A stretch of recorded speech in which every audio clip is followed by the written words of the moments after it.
Hi, this is Steve Englehart, and you're listening to the Captain America Comic Book Fans Podcast.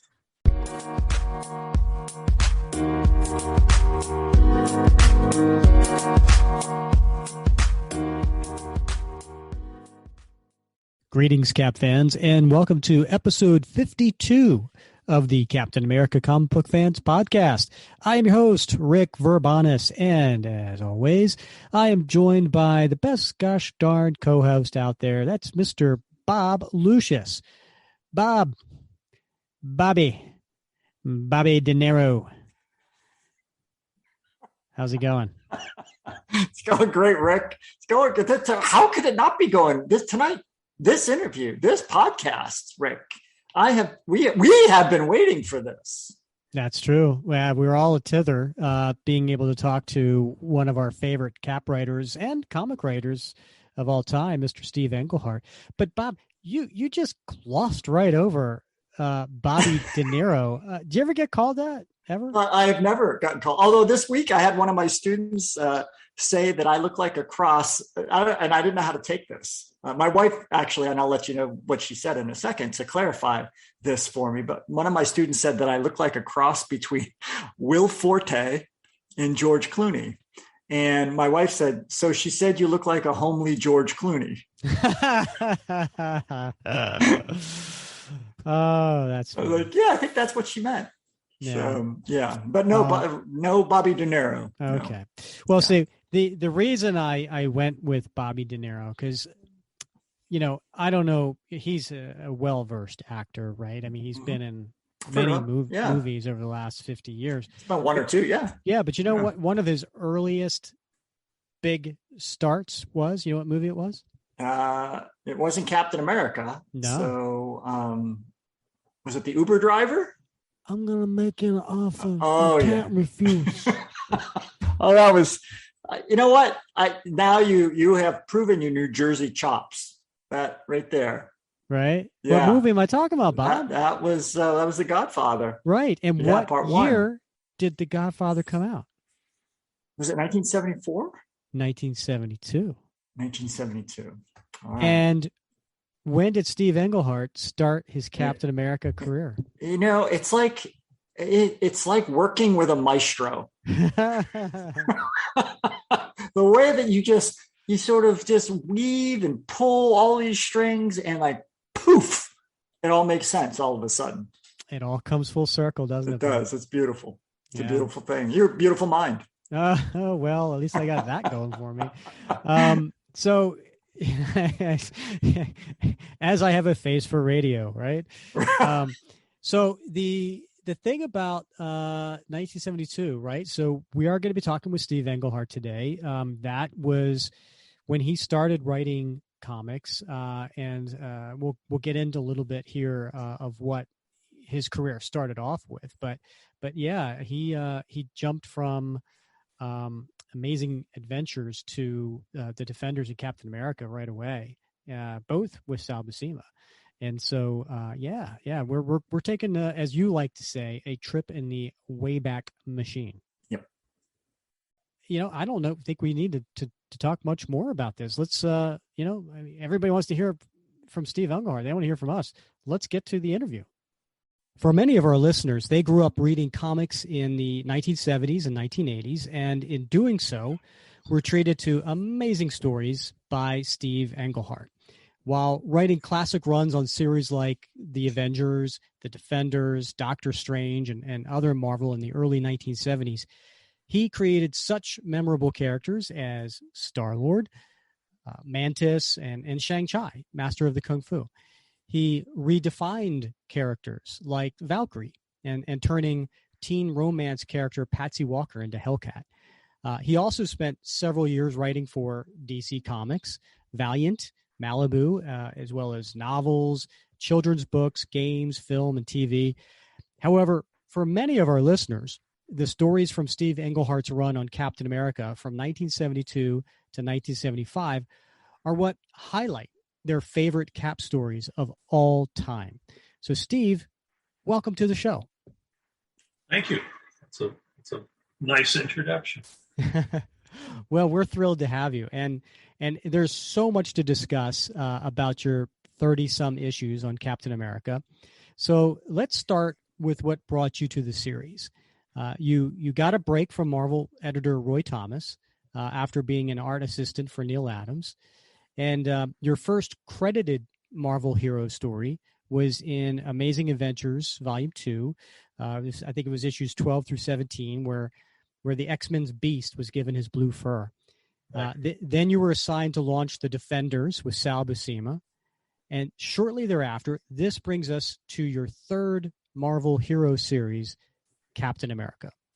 Oh yeah. Well, we got to go back to the beginning then. So I remember reading an interview that you did with Zach Smith and Sal in I think it was back issue number 20. And in that interview, you were reflecting back on your start with the Captain America title, stating that at the time that Captain America, right before you took over, was clearly the book with the least reason for existence. In fact, shortly before you picked up Cap, sales were fading pretty drastically, and the book was having a tough time finding an audience. In fact, some letter writers in the Rap with Cap section had even gone as far as to suggest that it might be time to retire the book. So what do you think was lacking in the book at the time? And was it a bit daunting to pick up the title at a time when it seemed like it was in a death spiral? Well, I'll answer those in reverse order, I guess. And I would go all the way back even before reverse order. Say I got Defenders with Sal Buscema and Captain America with Sal Buscema simultaneously. They were both given to me, after the Beast. The problem was, and this is what I identified, so I can say, they had been billing him as the living legend of World War II and shuttling back and forth between World War II stories and current stories. And the problem was nobody wanted the living legend of World War II. It was Vietnam War time. Your basic comic book audience was a prime draft age, and really wasn't interested in a character who was a cheerleader for American war. It seems obvious now in retrospect, but at the time, nobody had figured that out. And so let's get to your first question, when Roy offered me, or told me that I was going to be doing Captain America and the Defenders, I was not daunted because this is my big break, right? I mean, that's what I'm there for, and you want that kind of stuff. But of course, then I did have to do something with it, and I went home that night. I was a total fan. I had read all the Marvel books and all the DC books and all the Gold Key books and all the Charlton books and all that stuff. So I knew, I'd been reading Captain America. I understood Captain America. But I sat there and I started just going back through the issues, looking for plot points or, things. And it just came to me that, like, if I were Captain America, who would I be? If Steve Rogers actually existed, who would he be? And I could not reconcile the character that seemed to me to be in front of me with this living legend of World War II stuff. I mean, the idea that he was old and regenerated and all this, none of that had anything to do with Marvel Comics at the time. So I came up with the idea that he instead stood for American ideals, that, the ideals are theoretically eternal. So it's not tied to any specific thing that America is doing at that particular time. It's about the stuff they taught us in school about, truth, justice, and the American way, to steal from some other hero. That was my great revelation. And that was, and so I did, Roy had said to me when he handed me the book, he said, an idea you might want to play with is the 50s Captain America, because we published it, but it doesn't fit our time frame anymore. And so between those two ideas, I came up with the idea of this is a way to show that he's not that guy. And that guy was a commie hater. As I indicated, was a racist. I mean, all this different stuff. That's not the guy anymore. And so the first 4 issues was one story in which I kind of re-established Captain America. And as it turned out, that was the right thing to do. And then, sales took off, and then it went from being, as you say, close to being put down to, to Marvel's #1 book, which then gave me a career. Everything that happened to me afterwards pretty much comes from, what I figured out to do on Captain America. So that's really, interesting in the fact that you decided to pull him from his connection to World War II and talk more about America's ideals, right? Yeah. And in this first story arc that you did, which was a brilliant retcon explanation of how, if Steve was frozen all this time, who was playing Captain America and Bucky after World War II, and I know it was a question that Roy Thomas asked you, but you delivered exceptionally brilliant answer to that, but at the same time you created this by showing the dichotomy of that period and Steve Rogers and his mentality. It's not stuck in a period because, quite frankly, they were both from the same time period, right? It was more from Steve Rogers being a different type of character, and you created this spoil for Steve Rogers and Sam Wilson. I'm curious. You mentioned the sales went up, right? That's obviously it showed that it made a lot of interest. But was there ever any kind of negative feedback? Because occasionally, when the topic comes up in conversation on our Facebook page, so we have many fans that are Golden Age comic fans. They sometimes get annoyed that the stories in the 50s are not supposed to be the real Steve Rogers as they were written at the time originally, supposed to be. So, did you get any feedback like that at that time? And if so, what do you say to those fans? No, I didn't. Marvel in those days, this was pre-Twitter, right? If you wanted to comment, you wrote a letter and you put a stamp on it and you took it to the mailbox, and maybe you would see it in print 3 months later if it got chosen to be in the letters column. I'm sure that had something to do with it. Definitely everybody started, when Twitter first appeared, people pointed out the rise of internet trolls and so on and so forth. So really, and Marvel was extremely popular amongst the people who were reading comics in those days. So there really wasn't much negativity in the entire gestalt of the thing. In fact, there was like 1 or 2 guys over the years who would sort of be the trolls. They would write in every month and say, that was the worst book ever. I can't, but it was the same guy every month. And Right. Everybody would go, yeah, that's that guy. It wasn't, you didn't get a lot of negative feedback. And so, but I guess you did in terms of sales. If people weren't happy, they weren't buying the book. Sure. But they weren't, they weren't commenting. As far as the 50s thing goes, no, I don't know that, Golden Age fans, I don't know what you call the 50s. That's sort of in between, but I hear what they're saying, but there wasn't a large contingent of people who were really, wedded to the 50s Captain America. He only appeared for like 4 issues, right? Right. And then a couple more in the Young Men or whatever. There were probably no more than 8 stories about these guys. And it had Johnny Romita artwork. It was like, okay, cool. But the stories were just anti-communist. The Red Skull was now a communist.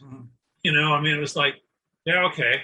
I don't think anybody, well, I just said there are some people, but I mean, most people didn't find that to be canon or, anything that they were very wedded to, at least in terms of, feedback that we got at the time. People were more excited about the fact that, okay, there were these stories, and now we've tied them into the overall Marvel timeline, which is what everybody was interested in. I know Ed Brubaker has said that issue 156 in particular was the first Captain America book he ever bought, and to this day, he still that book has a lot of sentimental and nostalgic value for him. Mm-hmm. And of course, he went on in subsequent years to use William Burnside, the Cap of the 1950s as we know him now, in two really great story arcs: the Man Who Bought America, which was in Volume 6, and then the Two Americas storyline, where Burnside puts back on the Cap uniform and goes toe to toe with Bucky. You're saying that Ed did that. I didn't do that. Yeah, no, Ed did that.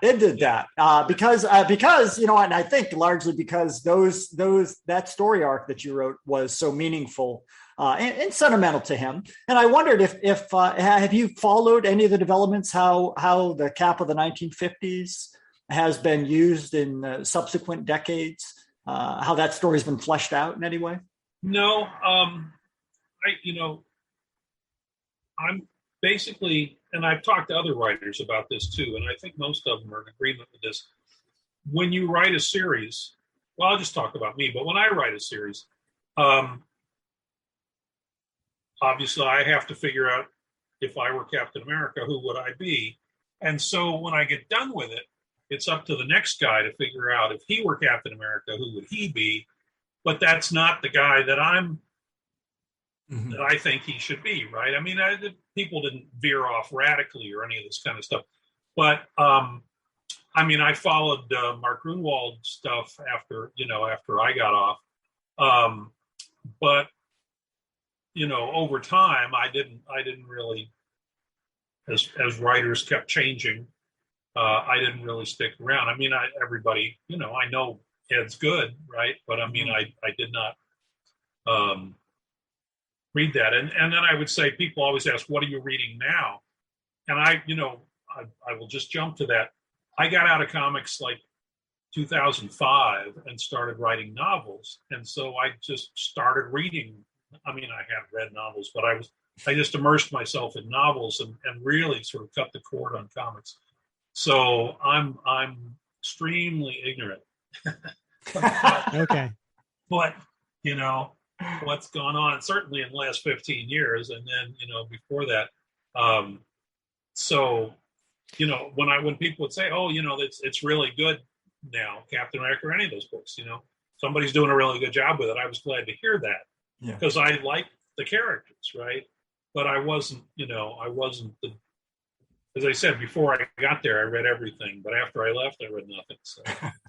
Well, it must be, though, I guess, it must be touching in a way that the fact that something that you introduced in your very first story arc has taken a life of its own, right? That it's just grown with these other writers and gone on. So, well, and even in the movies, I mean, that's the guy who stands for American ideals, right? That's Chris Evans, right? That's, I mean, it was just me sort of sitting there trying to figure out what to do with this character. And then it turned out to be the default after that. I mean, you're right. Yeah. The standard, really, if you really think about it, the standard. Yeah. So I have a question about something that didn't last very long. And so right after this story arc, in issue 159, Steve gets enhanced strength due to a reaction to like a venom antidote with the super soldier serum. Right. Was this something you wanted to bring into the story, or was it like an editorial direction? And I ask because it eventually went away after several issues, and it felt like it wasn't meant to last. Right. It was an editorial thing. And that was a period right in there was the time. I mean, we'd already taken the Beast and given him gray fur and then changed it to blue fur. Prince Namor went from his standard look to wearing black leather. There was a period in there when editorial was looking at things and going, well, what could we do, to enhance this character? And again, that was 159. I started in 153. So, within a few issues of that, it had become Marvel's #1 book. A few issues after that, at least, it had gotten to that point. So, they came to me and said, up his power, give him more power so we can do more stuff. And I put it in there, but I basically sort of forgot about it. And then, other people, Prince Namor went back to being pink. It was like, there were a number of those things. I guess, the Beast kind of held on to his changes, but it was supposed to be real, but it never really felt real to me. And I really did just sort of like let it slide. And then after a while, it hasn't been done in a year. Well, I guess it didn't, Right. It wasn't a thing.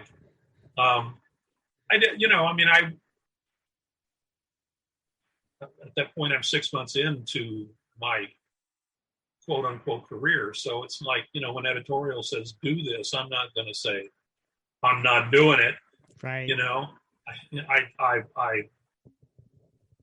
I did do it, but it never did feel right to me.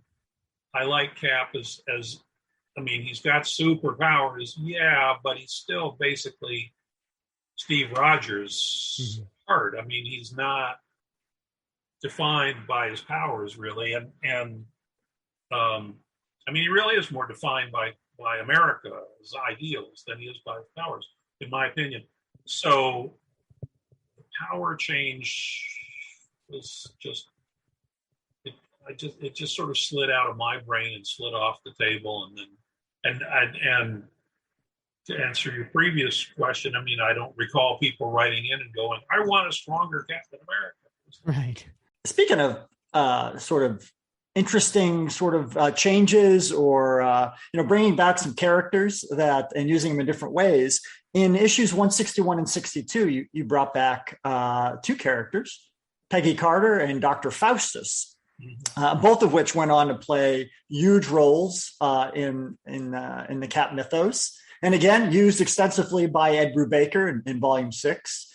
And can you touch on why you sort of honed in on those characters and brought them forward and used them, and what the thought process was there? Well, Dr. Faustus is just a supervillain. I got to have a supervillain every month, and I don't think I was doing, I didn't have any specific brief for him as opposed to somebody else. It's just like, this is a good looking supervillain and I can do something with it. But Peggy Carter, that was the thing that now that he was not really connected to World War II, I, of course, thought, let's connect him to World War II. And I'm always, I plot my stories from character. There's been discussion of this over the years. Other people do it differently, but I always start with like, where is the character going this issue? And then I build the story around that, to make sure that happens. And so, Peggy Carter sort of coming out of the past seemed like it would be a good time for a psychologist to be involved in this whole thing. So that's how Dr. Faustus got there. But Cap didn't have, he had the Falcon and he had Sharon Carter. But that was kind of it for his supporting cast. Mm-hmm. And so, I wanted to expand the supporting cast. So I thought, okay, Sharon's sister, who was in love with him in the 40s, that all sounds like good, soap opera stuff. Later on, Gabe came in, right? I was just trying to if you're writing the Avengers, you've got lots of people to write about. If you're writing a single character, you've got to build up a supporting cast, or or who's he going to talk to? What's he going to do? And I was trying to make this Falcon. I mean, again, the Falcon, he had his name on the cover. He ought to be treated as more of an equal, except it's Captain America, so it's like nobody's equal to him per se. But I was building up the Falcon and his supporting cast, Layla and the criminal boss whose name escapes me. So I just was getting more toys to play with, right? More things to do. Well, but then Peggy Carter obviously has turned out to be far more than she was intended to be back in those days. Right. Yeah, they've certainly taken that character and run with her. So it's interesting. And another character you created shortly thereafter, I think it was issue 163, you introduced Dave Cox, right? And who is a wounded Vietnam War veteran. He lost an arm in the war, and he became a conscientious objector that renounced violence. And this was just a few years after you were honorably discharged from the Army for being a conscientious objector. Was this a way for you to kind of discuss your thoughts on Vietnam and maybe violence in general? Yeah, very much so. I had, I'd been in the Army, got out of the Army as a conscientious objector. And now I was writing battle scenes in every book, which never was a problem for me in that it was all fantasy battle scenes. Nobody was actually dying. And in comics, nobody ever actually dies. They all come back, except maybe for Captain Marvel, and so, but the Vietnam War was still going on. And yeah, I mean, basically what you said, I wanted to introduce a conscientious objector character to kind of show who such a person might be. Dave Cox is not me per se, but I mean, we shared similar beliefs in that regard. Mm-hmm. And then, since Captain America wasn't the living legend of World War II, he was the spirit of America. It was not, he didn't have to get into a conflict with a conscientious objector. He could accept that guy for who he was. And again, that led to interesting stories. Right. And not only did he accept him, he defended him. Mm-hmm. Yeah. Which was my cap was basically, he was a New Deal Democrat. I mean, he was all for FDR. It was all that America is a great place and we're going to do great things impulse from the 40s. And so New Deal Democrat or 70s Democrat, I never specified, I didn't get into the politics of the whole thing, but I mean, that was the mentality. He was a liberal, I mean, it wasn't a problem for him to accept people who weren't like him or didn't believe the same thing he did. That's who my guy was. Yeah, no, he certainly had that empathy about him, which is a characteristic of Steve Rogers that I've always appreciated. And a characteristic of the America that we're supposed to be living in, right? I mean, that's the America that we're told about. We're in tough times at the moment, but I mean, we were in tough times in the 70s. So, a guy who could rise above that was worthwhile character. Another, I mean, obviously a central character is Falcon, right? Sam Wilson. And I think a lot of folks that maybe have been reading about the Falcon over the last 40 years ago just assume that he's always had wings and could fly. And unless you read the character from the late 60s and early 70s, you'd be surprised that he initially got around with grappling hooks. and just would swing through town.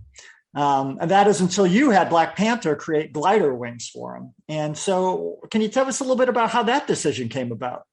Well, I just, when Stan created Falcon, he was, he was very definitely wanting to be relevant. He wanted to, have a black character.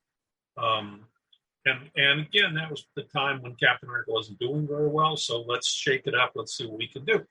But I don't know that, you can't ask him anymore. For years and years and years, you could ask, but now you can't ask.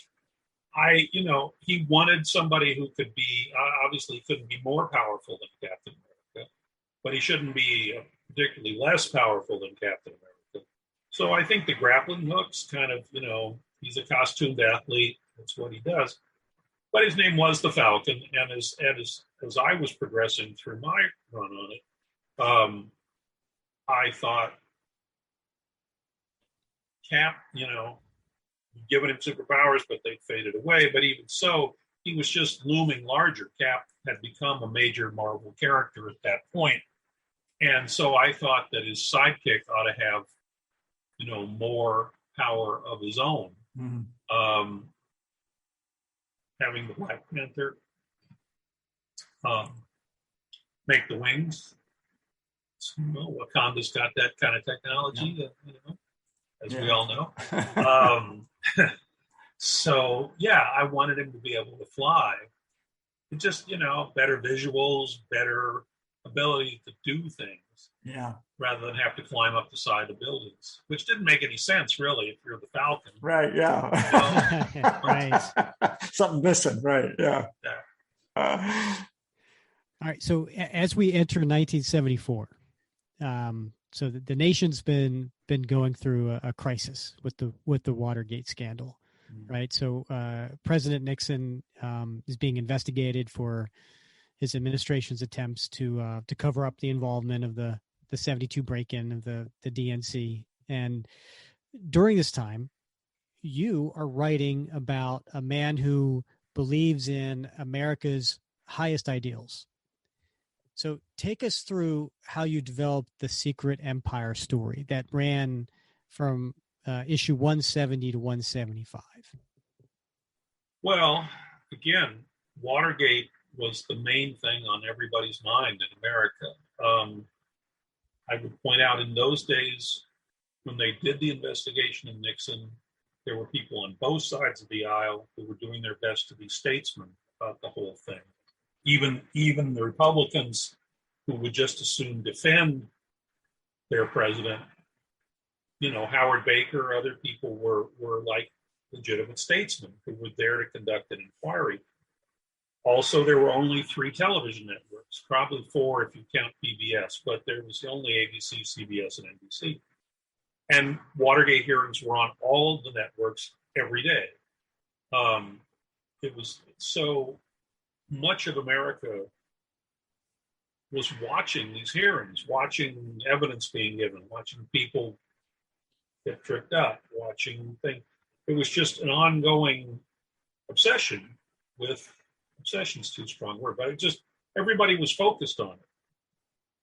And I thought, well, if Captain America is supposed to be living in the real world, that was always the Marvel idea, that it's the real world out there. It just made no sense to me that Captain America would ignore it. I mean, any other Marvel hero could have been busy doing whatever it was they were doing, but how could Captain America not react to that? So I decided he had to, and I will say, we had complete creative freedom in those days. I didn't have to run that past editorial. Editorial didn't have anything to say to me about it. The whole thing about Marvel in those days was if you can make it sell and if you can turn it in on time, it's your book. Do what you're going to do. And so it was selling. So nobody had any problem with what I was doing. So I didn't have to clear it. I just thought he had to do something. And so I looked at the Watergate story. Nixon with his high-ranking henchman, Haldeman, who became Harderman in the book, and his flunkies. But but I also knew that I couldn't just like replicate the Watergate story. For one thing, it wasn't over yet at the time. We didn't know, how it would actually all turn out. And for another thing, it's a comic book, right? So, I mean, I got to have the Secret Empire or somebody, involved in this thing as well. It can't just be a bunch of bad guys in suits, or what was his name? Moonstone? Right. Mm-hmm. Moonstone, yeah. I mean, he was an ad guy in a costume, but which was interesting, if I may say, because that was an issue that I took off. I was moving from New York to California, and so Steve Gerber, who had been an ad man, wrote the first Moonstone stuff and made him an ad man, right? So then that was the character that I sort of had to run with after that. I had never been an ad man, but that's just inside baseball stuff as to how he got to be the way he was. So anyway, I'm doing this story, and another thing about comics is that you can do continued stories, but they can't run on for years. So all in all, as I put all this stuff together and tried to figure out how to do it, how to comment on Watergate, how to do something that was specifically comic oriented, et cetera, it turned into that run. And so as it came to a conclusion, I had the head of the Secret Empire blow his brains out in the Oval Office. That was, by that time, Nixon looked like he was pretty clearly going to go down for this, but he hadn't done it yet. So another question people have asked me over the years is, did anybody tell me I couldn't make it Nixon? And no, that was me too. I decided I wasn't going to specify, because anybody in America in those days would know exactly what I was talking about and who that was. But making it Nixon blowing his brains out didn't make any sense, because Nixon hadn't blown his brains out. And, sure. So my guy did, but the basic impulse was to have Cap involved, rather than just fight the Yellow Claw that month. That didn't make any sense to me. Yeah. I think you said, it might have even been last year, I think it was an interview with the Comics Journal, that one of the aims of the Secret Empire story arc was to explore Cap's character when his ideals came under siege. Yeah. And I think you used the word shattered. Could you comment on that a little bit further? Yeah. Well, again, I had established this guy as somebody who believed in American ideals, so that he wouldn't have to worry about what America was actually doing at any given point in time. And then a year later, what America was doing at any point in time became impossible to ignore. So now this guy who has sort of risen above all this is brought back to the bad stuff that America can do. And that, and he's the young, skinny kid from Brooklyn who volunteered to go, be the super soldier and all believed in what he was doing and so on and so forth. So I do stories organically. I said I started from character, which is true, but it's also true that writing a monthly book, I never said, here's what I'm going to be doing 6 months from now. It's like, I just don't think like that. It's like, what's happening now? Where did I leave him last time? Where do I want him to go? That's my story. It's not, and certainly I would work out arcs sometimes and, have ideas of where things were going to go. But this was just, I was exploring this idealist, in a sense, confronted with pure political cynicism and criminality. Nothing in the entire history of Captain America had ever sort of had to confront that before. So it wasn't like I was changing his character, to turn him into some, new guy that, for my benefit. That just seemed to me the way he would react. And I'm sure we're about to talk about the Nomad out of that. I mean, but it was like, each one of those stories just led to the next story. I did not go into that thinking, well, here's where it's all going to end up. It was just like, this one leads to this one, leads to this one. And then we came to the end of the Secret Empire, but then what happens after that? Right. And we will, yes, we do. We want to talk to you about Nomad, obviously. Yeah. But before we do, you were also quoted at the time saying you couldn't see the Secret Empire storyline getting published today. Why do you think? Well, I said that then. I mean, now I do know, even though I haven't read them, I know that Ta-Nehisi Coates, wrote Captain America. I know, other people have written stuff. But, to answer your question straight up, I mean, when Trump started doing what Trump was doing, I'm sitting there waiting for Captain America to get involved in that. And he didn't. He did here or there later on. But at the time, I thought, you couldn't publish a story like that today. Yeah. That, in corporate, again, I was working for Marvel Comics, which was a self-contained entity. Now, obviously, you're working for Disney, right? Which has got a vast structure overseeing the Marvel structure. I mean, it's much more, if you want to do something now, you do have to run it past a series of editors. They can tell you to make changes, all this kind of stuff. So all in all, it didn't seem to me that if they weren't doing stuff about Trump, that was because they couldn't do stuff about Trump, or the people who were in charge at the time didn't want to do anything about Trump or whatever. I was unhappy about that. I mean, I just thought my character,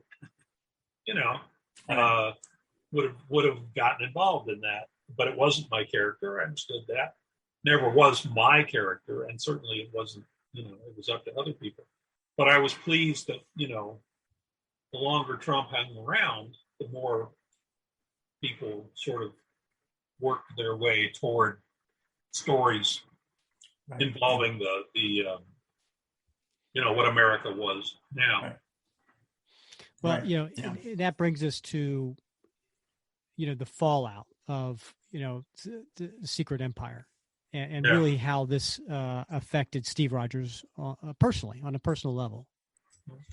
Yeah. I mean, you've just, I think you've said before that issue 176 was a bit of a philosophical meditation. Cap is sort of coming to terms. Steve is coming to terms with what happened. He's talking through some of this inner turmoil with his superhero colleagues. He's trying to come to a decision about how to move forward after the events of what happened at the end of the Secret Empire story arc. And this was it was an unusual, if not unprecedented, approach to a comic back then. Yeah. And I think you've said elsewhere that the storyline was true to who Cap, and in particular Steve Rogers, was supposed to be. And so it was believable. Why did you feel this way? Well, again, I mean, that's exactly who I thought he was. Mm-hmm. That he had, his ideals had run smack into a wall. He had seen somebody who may have been the president of the United States blow his brains out in the Oval Office. I mean, this was all very heavy stuff for Steve Rogers. And I mean, he was Captain America because he had chosen to be Captain America, and he had lived being Captain America. And all of a sudden, if you say the words Captain America, but America has taken on a much darker tone, it didn't sit with him as I saw him, right? I mean, all this stuff is what I think the character is. So having finished off the Secret Empire, what do I do next? It just seemed to me that he would have a real crisis of consciousness crisis of conscience over this. And, I didn't feel, I really wanted that crisis of conscience to be understood, to be like, this guy in this situation, this is what he's going through. So I conceived the idea of doing this issue in which he does nothing but stand on the rooftop and people come and talk to him, which it's like, there's no comic book. Right. Yeah. Never one like that. Yeah. Right. I mean, that was not the way comics were supposed to be done. And I did throw in a few fight scenes and, but by and large, that's it. And it's entirely him talking to other people, and then my conception of who those other people were as to how they would look at it and what they would say to him.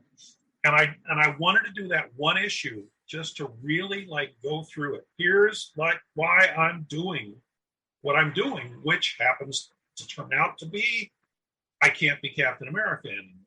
I got, I still feel like a hero. I've still got my powers. I still want to help people, but I can't wear the stars and stripes while doing it. Again, this is going places that had never been gone before. But it seemed very right to me, and I had complete freedom to do what seemed right to me. So that's what I do. So that's great that you had that freedom, right? Because over just the last few decades, you mentioned you haven't been reading a lot of recent Cap, but we've had Captain America series without Steve Rogers as Cap. We've had recently, he was replaced by Sam Wilson. Right. During the Ed Brubaker run when Steve was dead, we had the series continue for a couple of years without Steve in it, and Bucky taking the role. You mentioned you read a little bit of Grunwald, right? Mm-hmm. So we had the Captain, right, during the late 1980s. However, it was during your run in 1974-75 that Steve not be Captain America for a significant period for the very first time. And I wanted to see, once I decided to go that road, I wanted to see how long I could make that run. How long could I do a Captain America book with no Captain America in it? And the stories, as I say, one led to the other. And so I think it took 8 months or something like that. That's how long the story seemed to play out for me. But when I started it, it was like, I don't know how long he's and I said, I think I even said in the comic, maybe not, but I certainly said enough times, I knew he would come back. I mean, I had complete creative freedom, but I was not going to turn it into the Nomad book and leave it there forever. But again, it was Steve Rogers who was the most interesting part of the whole thing to me. And what was, how did he go? But then if he wasn't going to be Captain America, what's the Falcon supposed to do? And don't other people maybe think maybe they can be the Captain America? And so all these things kind of just played out from the situation. Yeah, I think it did. I think it lasted like 6 or 7 issues. And so one of our listeners, his name's Grant Ball, he asks a question for you, and he said, was there ever any plan to have Steve go as Nomad for longer? Because overall, it seems like the change to Nomad didn't last as long, and I guess because people are used to recent times. And was there like did Roy say, hey, Steve, when are you going to bring him back? No. There was no editorial interference in those days, and I mean the book was selling great. So obviously what I was doing was resonating with people. And so that gave me permission to do it. It could, when I started, I did not know how long it would run. My sense of story, it's the same with the Secret Empire. When I started Secret Empire, I didn't know how long it would run. But my sense of story said, this is all coming to a head. So let's not try to drag it out any farther. And it was the same with the Nomad. I did try all these different things. The Falcon, is doing his thing. The other Captain Americas. Then we get Roscoe for several issues until the Red Skull kills him. It was, it just, I didn't feel that it needed to run any longer. And I'm interested. I may ask, you're saying that these days things like that might go on for years, or what were you saying about modern sometimes books? like for instance, I mean, just when Ed Brubaker run Steve died, I think it went a couple of years without him even being in the title. So But I'm sure that Ed, I mean, here I'm saying I haven't read those books. It's probably a great shame that I have not read those books. But I mean, from everything I know about Ed Brubaker, I imagine he was not like dragging it out. He just had that much story to tell, right? Yeah, I think he'd agree with you that just the stories kept coming to him and just more and more. Yeah. That's the best stories. Right. Ones that reveal themselves to you. Yeah. Hey, speaking of reveal, I gotta ask you, because one of my favorite panels was in Captain America 180. Well, certainly, maybe not one of my favorite, but certainly one that just I get a giggle every time I think of it. It's when Nomad trips over his cape. Yeah. And I think of it every time my son and I we watch this animated movie, The Incredibles, because there's like no capes, no capes, because it always ends badly. And I was wondering if you wrote that, and if when you were writing that in 180, if you were trying to play a little bit with the superhero trope, a little bit of the capes. Yeah, absolutely. I mean, people do put on capes. Cap and never had one, but I just thought it was funny. I mean, I've written Batman, who's the master of the cape, and he gets along just fine. But I just thought a guy who'd never had one would find it, tangled up in it or whatever. And so I think that's pretty much the entire extent of it. I mean, Sal Buscema made him look just fine wearing a cape, but I thought, this is a guy who doesn't deal in capes. Right. He's the master of the no cape. So, I mean, that was definitely a joke on my part to have him trip over the cape. But it was, again, it's part of like, now I'm figuring, who am I now? I'm wearing a different costume. I'm calling myself a different thing. I mean.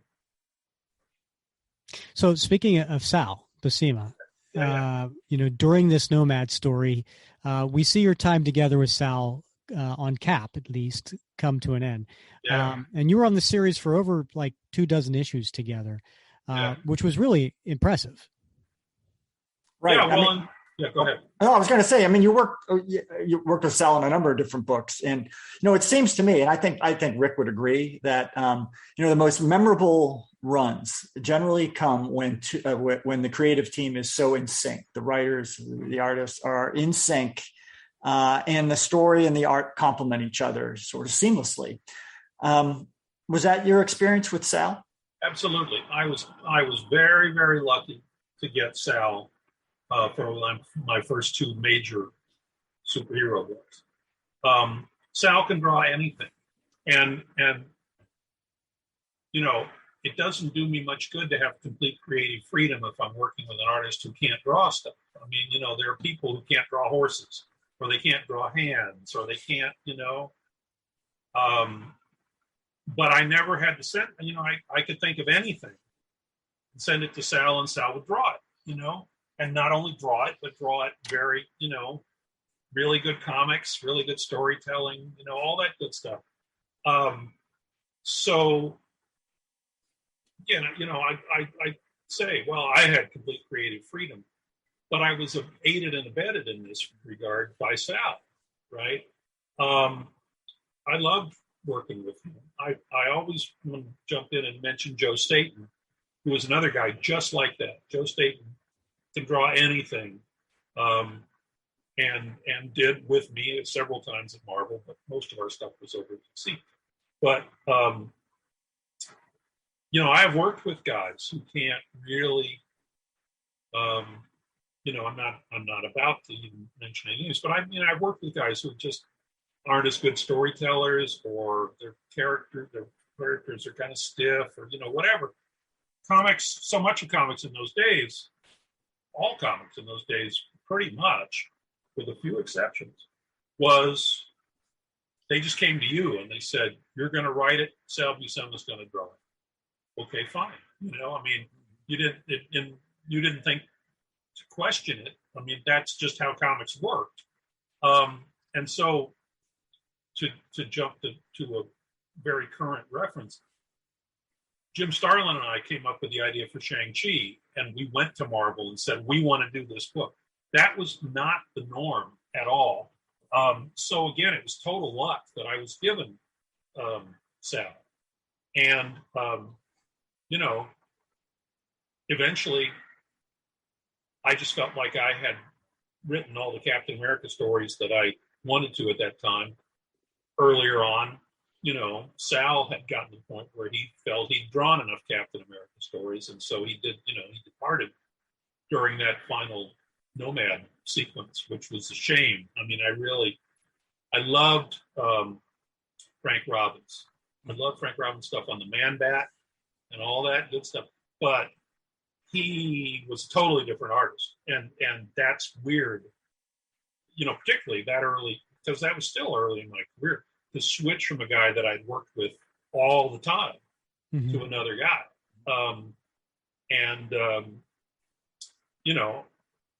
It doesn't seem to have really caused a lot of readers to leave the book or anything, but I'm sure it was a shock to everybody.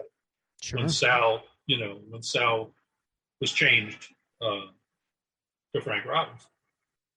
So you just mentioned, it was time for you to leave the book. So that takes us to your last story arc, right? Which is with the Red Skull. And it seems like no writer on Cap wants to leave before telling their Red Skull tale, right? Of course not. And yours was a doozy.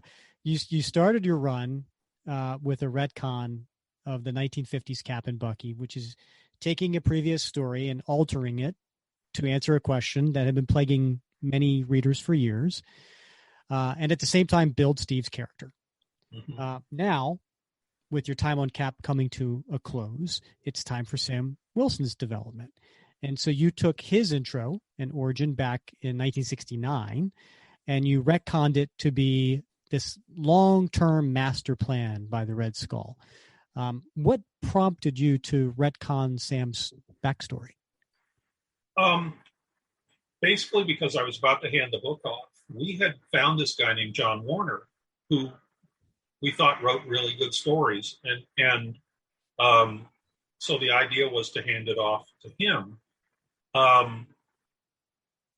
Parenthetically, I will say John did write good stories, but he couldn't meet deadlines. And so, it didn't last. But at the time, I was handing it off, and I wanted, I just felt, having gone through the whole Secret Empire Nomad thing, bringing it back by way of the Red Skull, I could go back to writing Cap fight superheroes, but I just felt like I had done this big epic and just thought, I'll go do something else. Plus, they offered me a black and white Thor book right around that time, and I thought, well, that'll be fun. And then that book never happened. So, but I wanted to give John something that he could hit the ground running to do something with. And since I just wrapped up everything about Captain America, it was obviously going to be the Falcon. And so, I thought, well, the Red Skull's got to have a master plan. That's what Red Skulls do. So I came up with this idea of let's retcon the Falcon's origin, maybe. Because in my mind, I was not saying that that Snap Wilson was the real guy and that Sam Wilson wasn't. It's the Red Skull who's telling you this stuff, and who can believe the Red Skull in the first place? So I thought, cool, if I were coming onto this book, I've got stories to tell here. What's the Red Skull's real plan? Was the Falcon actually somebody else who'd been turned into this guy? Going back and look at it, the original Falcon that Stan created was basically the perfect guy to go hang out with Captain America. He was perfect for it. Which at the time, that's what all retcon and continuity is about. I mean, at the time, he was perfect for it because he was designed to come into this book and work with Captain America. But I looked back and I said, well, what if he was perfect because it had been manipulated that way? So I quit. I left the book and handed it off to John. And then John came and said, well, this whole first half of the next issue is like the history of the Falcon. And you understand that better than I do. So why don't you write that part? And then I'll write, the second half of the book. I'm like, okay. So I came back and did, came back. I hadn't really gone very far, but, I wrote the first half of that book and then we handed it off to John. But then John, wasn't the guy to take it and run with it. And it all just sort of stumbled to a halt. And then, they had to, Tony Isabella, and then Mark Wolfman had to kind of like get in there and pull it back together. And by that time, Kirby was coming back. And so they knew they were going to hand it off to Kirby. So they were just trying to like settle the whole thing down and go with it. So it wasn't the ending. I mean, it wasn't where I had envisioned it going after that. If we had handed it off to John and John had been a guy, I don't mean to dump on the guy. Some people can meet deadlines and, some people are just faster than all that. I like him. I've seen him now in 50 years, 40 years. But John, he was a good guy. But I mean, he did not do what we all thought he was going to do. And then somewhere in there, Kirby said, I want to come back and I want to do Captain America. But if John had been successful at his run, I'm not sure what would have happened. I mean, I don't know that they would have said no to Kirby, but then, Sure. So John might have been bounced, whatever he did, that's inside baseball mystery. I don't know the answer to any of that, but anyway, that's, I wanted to leave it up to John as to who the Falcon really was, right? He would be able to decide the way I would. I mean, that would have been how I would have done it. I would have written stories until it led me one place or the other, and that would have been it, So I wanted to give him that option. So that's inside baseball right there. I mean, that's a fascinating backstory because, I mean, here it is 45 years later, right? I mean, when people look back on that particular story, it comes across a little exploitive. It comes across a little stereotypical, for Sam to be a hustler and be Snap.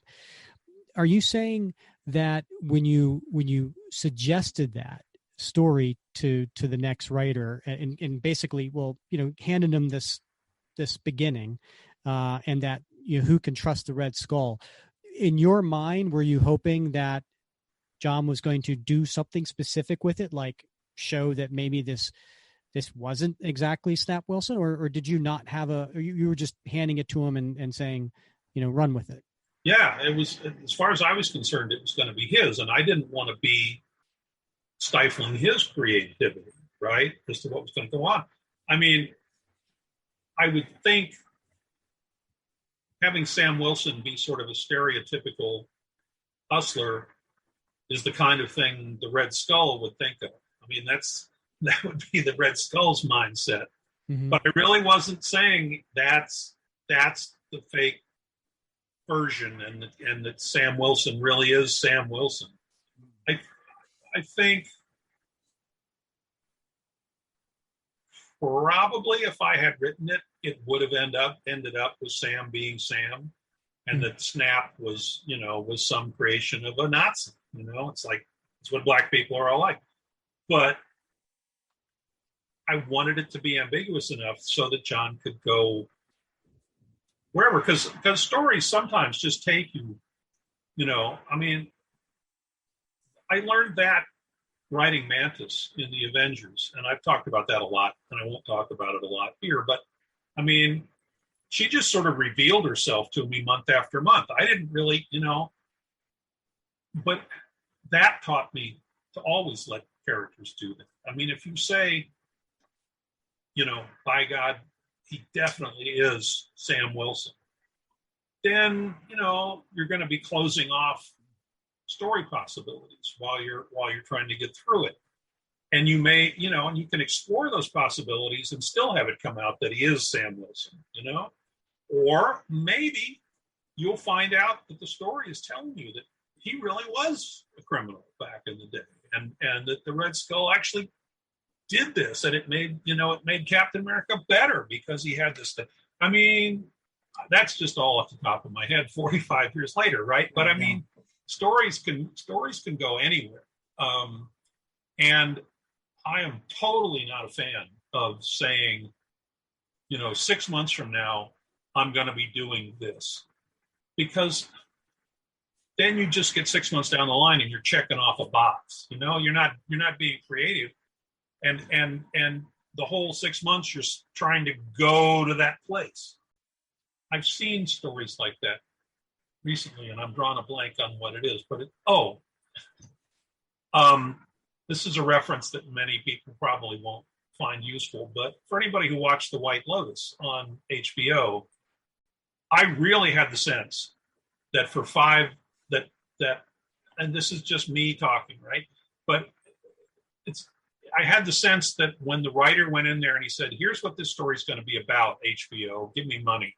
And they said, "Yeah, okay, fine." He then started to write the series, and the characters started to develop. And I hope somebody has watched White Lotus, so this won't be dead air here. But I mean, the characters start to develop, and they start going in different directions. And then all of a sudden, in the last episode, they all kind of like come back to places that they didn't really. That's not where they were going, but that's where they sort of. That's where he said 6 months from now, this is what I'm going to be doing.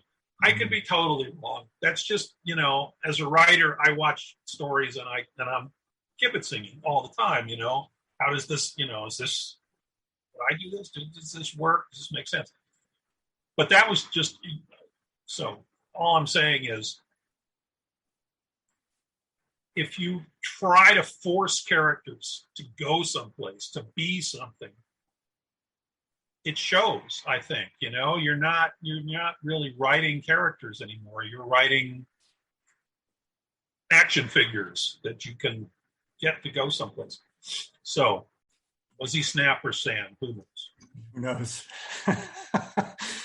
Well, we've talked about a number of different storylines here. We talked about the 1950s Cap, Secret Empire, Nomad, obviously Snap. We haven't talked about some of your other work, including some of the Avengers stories with Cap.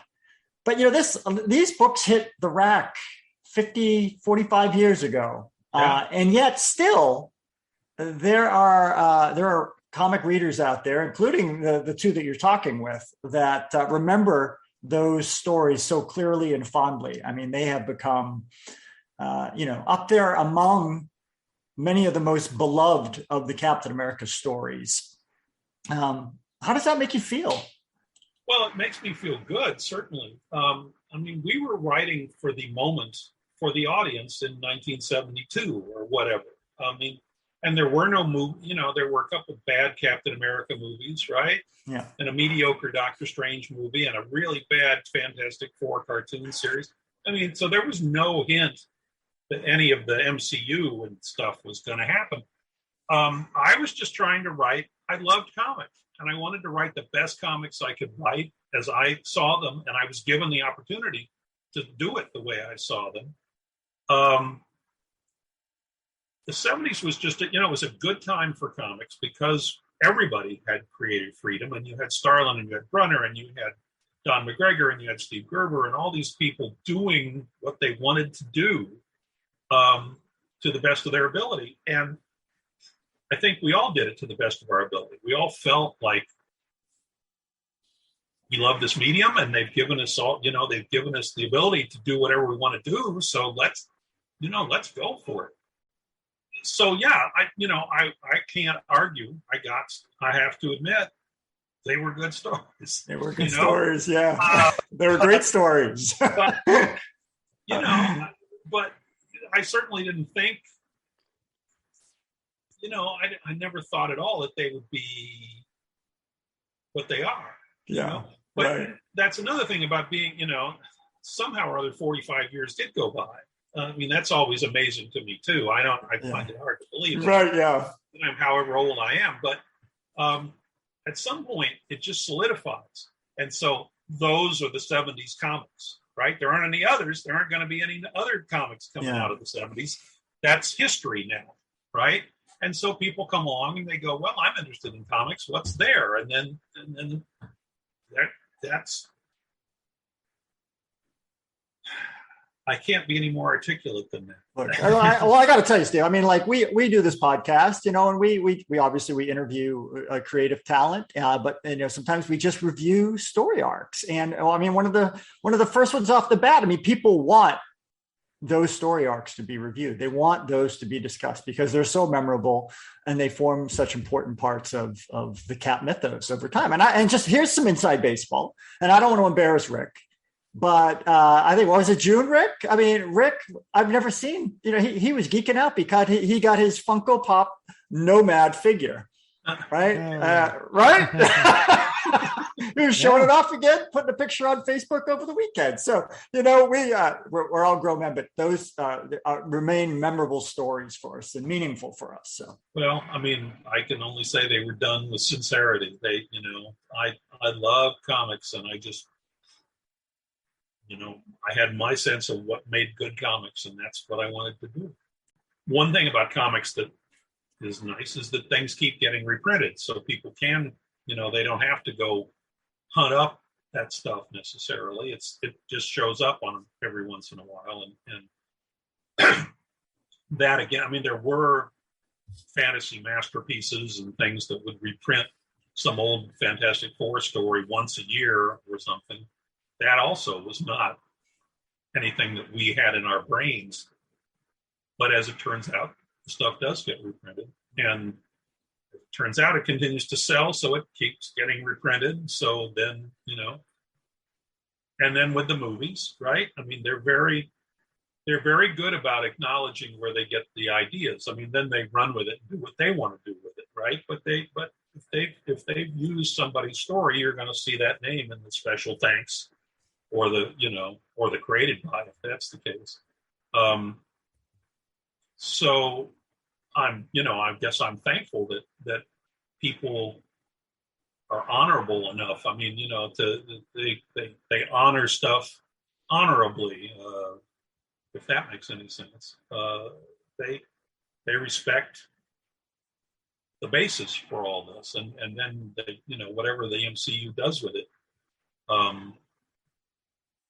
you know, we get respect from those people as well, which is not always the case, and that's good too. So I mean, I'm just incredibly lucky. I mean, I had a facility for this stuff. I was in the right place at the right time, and then Marvel held up its end of the bargain. You know, so. So one last Captain America question. So, are there any unwritten stories about Cap you always wanted to write but never did? No, because I did everything in the moment, and on occasion, I would have several stories about, like the West Coast Avengers. I had West Coast Avengers stories in my head that I didn't get to write when they bounced me off that book. But in general, I just sit there every month and figure out what I'm going to do. But I had a thing that I called throwing plates in the air, where sometimes I'd be writing a story and I'd say, well, that looks like a cool thing to do. I don't know what I'm going to do with it, but let's throw that in here now. And in a couple of months, I mean, I'm throwing the plate up in the air. In a couple of months, that plate is going to have to come down, and I'm going to have to catch it and explain what it was that I was doing here. But I'll worry about that when the plate comes down. And that, you know, that really was my, if I ever thought ahead, it was kind of like that. It's like, well, let's see what that is, you know, when it actually gets there. I didn't have any, you know, and with Captain America, that was one where I said, I think I'd like to pull this to a close and go. So it wasn't like I had another story that I didn't get to do. Well, that must be a very satisfying feeling that you've come you've come full circle with your character. So what's keeping you busy nowadays? Well, the pandemic made me write. I wrote. I wanted to do a story about a small town with like 20 ongoing characters, 2 of whom become superheroes, but you don't know which 2 they are. And so that meant that all those 20 people had to have interesting stories in and of themselves. And that led me to want to do a story in which there were 20 ongoing stories, each of which was interesting in and of itself. And then partway through, you find out which 2 actually have the extra storyline going on. And I wrote that, and I discovered that if you want to have 20 ongoing stories, basically every chapter is going to be 60 pages long. And I was able to draw it to a close after 7 issues. Each issue took a day. And so what that means is it's 420 pages long. And there's nobody in the world, to my knowledge, who wants to draw 420 pages. So, it remains a script. And it's a script I'm really happy with. I mean, I really like the story. I satisfied myself yet again. But it wasn't until I sort of got to the end that I go, this is never going to be a comic. It's never, it's just going to be for my, my satisfaction, and nobody's going to see it. And then I've done a few other things that are shorter. But I'm not, well, I was published so many times that I always think about publishing, but I'm not like, that's not the point of the exercise, right? So I'm just a writer. I just write. I've got another story, which I'm calling a moon noir, which is only 4 issues and 28 pages per issue. So I might find an artist for that. If there's an artist listening to this who thinks they'd like to draw a moon noir story, they can contact me. And how can fans follow you or get in touch with you? Well, I don't do social media. I have no Facebook page. I have no Twitter account, blah, blah, blah. I'm not a fan. But I have a website. It's just steveenglehart.com, and there's an email link there if anybody wants to get in touch with me there. Fantastic. Well, thank you so much for taking the time to chat with us today about your time on Captain America. But as Bob mentioned, your stories have been fondly remembered and reread by Cap fans for decades, and it was a real treat to hear your stories behind the stories. So thanks for being on the show. You're welcome. Thanks for having me. All right. Well, that was a fun chat with legendary writer Steve Englehart. I certainly enjoyed hearing the stories behind the stories. I don't know about you, Bob, but it's always fun hearing about how some of our favorite stories, what was the thought process behind them? Yeah. I mean, right, Rick? I mean, we're talking, like I said, right, 50 years ago, these things were on the spinner racks, right? And I mean, that's a half century for those out there that, are math challenged. That's a long time. And yet they're still relevant. They're still loved. They're still read. I mean, that's got to be an amazing feeling to know that the things that you've created have had such long legs. And it's just great hearing a little bit about, the thought process, how those sort of percolated up from the mind and got onto the paper. I mean, to me, that was what the interviews are all about. Yeah. Yeah. It must be also like we said, surreal, when talking with him about seeing your characters on the big screen. Right. I mean, yeah. I mean, heck, he just went to the Shang-Chi, movie premiere of a character he created. And of course he mentioned Guardians of the Galaxy because he created Star-Lord and Mantis. And then, here's a forgotten character from Tales of Suspense that, he brought back in 1973, Peggy Carter. And look how big a character she became, in the MCU. So that's got to be surreal just seeing that. Yeah. Yeah, I mean, and I mean, when it comes to Cap, I mean, we all have our favorites. We all have our, our favorite storylines, our favorite creative talents. But nobody can argue that Steve's stamp on Captain America hasn't been enduring, and that it was a powerful stamp that shifted much about the character and the way that we view the character from his earliest origins and up through the early Silver Age. Made an indelible stamp on the character that endures until today. No doubt. No doubt. And so, listen, for all our listeners out there, we'd love to hear your feedback on this interview. Please, post your comments on the Facebook page. Please, leave us a voice message. You can call in and leave a message to our Anchor page. And then, of course, if there's any podcast episodes that you've missed, you can always find them on CaptainAmericaComicBookFans.com. And so, Bob, we're going next episode from the way back machine and today to brand new spanking off of the racks. We're going to be covering the United States of Captain America #4. Yes. I've been loving this series so far. Every review that we've done has sucked me a little bit further into the series, and I'm looking forward to this one. Yeah, it's starting to come together. So be interesting to see where this story takes us. So come back for episode 53, where we review United States of Captain America #4.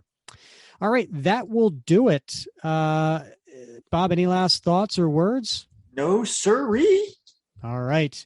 Well, then he's Bob Lucius, and I'm Rick Verbanis, and you've been listening to the Captain America Comic Book Fans Podcast.